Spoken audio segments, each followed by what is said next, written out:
Shabbat Shalom. My Torah portion, Yitro, is about Jethro, Moses' father-in-law, coming to him and helping to put in place a better system of judgment for the Hebrew people. Moses had been doing everything by himself and working very hard. Jethro, seeing Moses' exhaustion, suggested that he put in place a series of people below him to deal with small problems, so Moses would only have the greater ones to work out. After Jethro had returned to his home, the Hebrews prepared for God to come down to Mount Sinai and give them the 10 Commandments. When God came down, God came in a cloud and made the mountain shake, and the people heard the 10 Commandments. As I was reading this, I wondered, why did God come down to the people but hide in a cloud so no one could see God's appearance? I originally thought that God would want to make the biggest impression possible on the people, and this would include them being able to see God. But after thinking about it, I realized that it was more powerful for God not to be seen. God wanted to remain a mystery. God is beyond being limited to sight, sound, touch, or taste. God is something that each person thinks of or sees in their own mind differently. If we as a people actually saw God, it would limit God's limitlessness. We have no way of classifying God, and that's good, because we don't want to take something unimaginable and attach an image to it. Images are tangible things that you can see with your eyes and remember and carry. In the Torah, it says that people are made in God's image, which to most people makes them think that God is like a human, with eyes and hair and a body. However, I believe that by image, God doesn't mean physical appearance at all. God means that we are like God in a deeper, more spiritual way. God has the sense of right and wrong, of moral truth and lie. And that's how I believe we as humans are like God. God shows this sense of morality in Egypt, when Pharaoh is punished for his cruelties against the Hebrews. We strive every day to make the right choice, do the right thing, and correct injustices. That's why, when Jethro came to Moses, he wanted there to be a good judicial system. That's why, when we were in Egypt, God was the judge. And that's why, in the Torah it says that we are like God, because we do the right thing.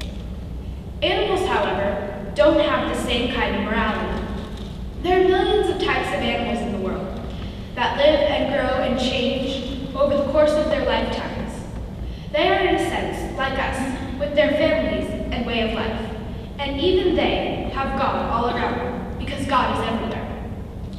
But only we, as a people, have a piece of God inside us, a property about us that is unlike all other living things that walk the earth. We have a soul. A soul is something that gives us compassion and a sense of when we are doing the right or wrong thing. This is like God. This sense is the only similarity between God and us, because God is intangible and cannot be seen or felt or touched. The fact that God can't be touched or seen makes God unlike anything else. Thinking about God is almost as hard as thinking about space and how unlimited it is and how it goes on forever. This idea of an invisible God is especially challenging for me. I am a very visual person because of my dyslexia, so words are sometimes hard for me. I like to be able to relate things to images, shapes, and colors. In a way, though, that's easy. To take an image or shape or color and use it to classify God is lazy. We go through life, and every day, with everything, we have words that represent images in our minds. There are no words for God. We don't even pronounce God's real name, because God is beyond everyday knowledge and thoughts. God is much more. It's harder and takes more effort to think of God as just God, with no sound or feel or look. But that's what we have. And although most people have their own image of God, the way they personally see God, that's not at all what God is about. God wasn't concealed in a a cloud so we could make up what God would have looked like. God hid in a cloud so we could learn that life is more than what can be sensed with our five senses. In the times of the Torah, they made tangible animal sacrifices. But I like the way we do it now better. We don't burn animals or incense to give as gifts to God, because we understand that that's not what it's about. What is God going to do with a goat anyway? Nowadays, we have prayers and music, which are both things that are similar to God, in that they are not seen or felt. You can write words and touch the ink. You cannot see or touch or smell the words as they curl through the air.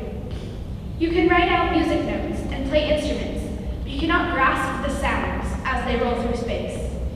You can, however, hear music, and you can have it in your brain, but to describe music is quite challenging. This, too, is like God. We as a Jewish people stood at the foot of Mount Sinai and heard God speak the commandments to us. But we cannot describe the fear or the beauty or the sounds that God spoke. We give God exactly what God gave us, the sound of words, tangible only by the ways that we've made them out to be.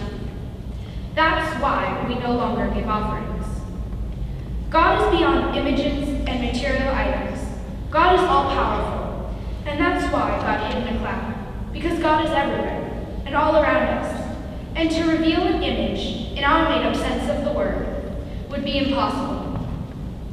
The power God holds in merely being different than all other things known to man is enough of a reason to let our minds wander and search for eternity. Shabbat Shalom.